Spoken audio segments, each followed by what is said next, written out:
Let's go to Zimbabwe, where Batanaya Matsika, the head of research at Morgan Co, is standing by to chat about trends there. Batanaya, thank you for the update.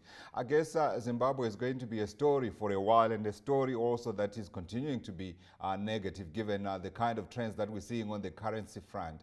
Give us up to date, get us up to date, if you will, with well, let's call it a developing story, if you like, about the government's attempts to try to roll out a currency and how it's being received by Zimbabweans. I see you are resorting to biblical terms to try to get to understand what exactly is going on there. Okay, so really, if you just look at what's happening in the broader monetary system, is that there's been a significant loss of confidence, especially in the policies. But the government, of course, has tried to move in and reintroduce the Zim dollar, which is sort of the local currency. But of course, there are concerns that the timing was not right and also economic fundamentals are not okay. So really, there's been a loss of confidence, especially measured by the deteriorating exchange rate. I think on the parallel market, we're still seeing rates hovering around 22 against the USD, whereas on the official market, we're looking at 15. So it really shows you that there's a lack of confidence in the system itself.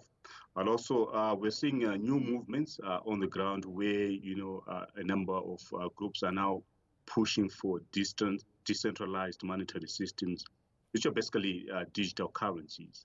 But however, there are a lot of stumbling blocks, given, of course, that the RBZ continues to want to control a lot of things, especially on the currency. Yeah.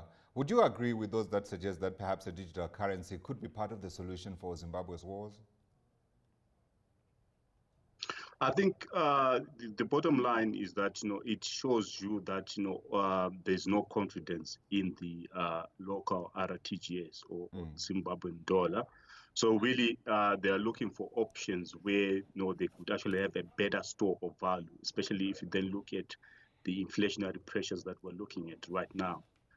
And also some of the costs associated with transacting, especially when you then use your digital currencies versus the fiat currencies. Yeah. So really, it is an option, but from the look of things, given the controls that we've seen a lot of statutory instruments, we've seen a lot of directives where the RBZ is trying to cement its position as the only center of power in as far as the monetary system is concerned. So really, we've seen last year Golix, which is an upcoming crypto exchange. It was actually shut down. And currently, we're now looking at a new movement that has come up, which is termed Zimbo Cash. It's also a digital currency. But of course, like I said, there are a lot of stumbling blocks. There are lots of stumbling blocks, and I suppose you really can't blame the authorities. I mean, digital currencies, wherever you look around the world, haven't exactly been welcomed by the monetary authorities as well as the fiscal authorities. But when you look at what is going on in Zimbabwe, I mean, how do you value a currency in a country where, if you look at the growth prospects, and if you go back to you guys, you are the economists, and you talk about a currency reflecting the value of your opportunities and growth prospects, what's there to value about Zimbabwe and suggest a kind of value that would determine the value of the Zim dollar?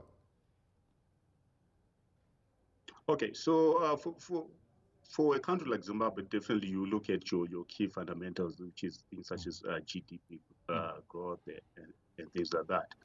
But however, we see that currently their move to reintroduce the Zim dollar was sort of premature, given that we're looking at negative GDP growth. We're actually estimating negative 10% growth in 2019.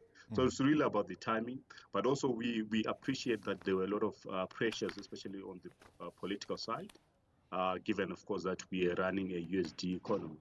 So really, in terms of things such as civil servant salaries, the government was actually facing a lot of pressure, given that the country, of course, is not exporting much.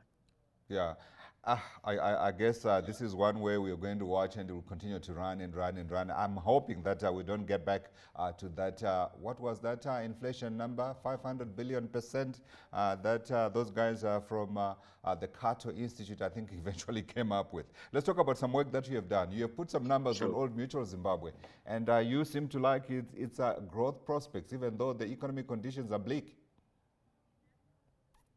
Okay, so in a country where there's no lack of confidence, especially in the currency, and there's a lot of inflation, I think one thing that's key is value preservation. I think with a company like Old Mutual Zimbabwe, I think the management have actually made a good call in terms of asset allocation. So they've placed roughly 75% of their total assets of their balance sheet in properties and in securities. So you find that it then provides that inflation hedge, and also just looking at the company itself, you find that it's actually well managed. It's 75% owned by a premium African financial services group. So really, as a store of value, I think that those are some of the options that we're saying investors should look at. Absolutely. Essentially, they're getting back to basics. I remember in 2001, I think I had an interview with the CEO of Old Mutual then, and it was exactly almost to a point the same plan: get back into property and you protect it. But tonight, let's leave it there. Thank you, sir, for joining us.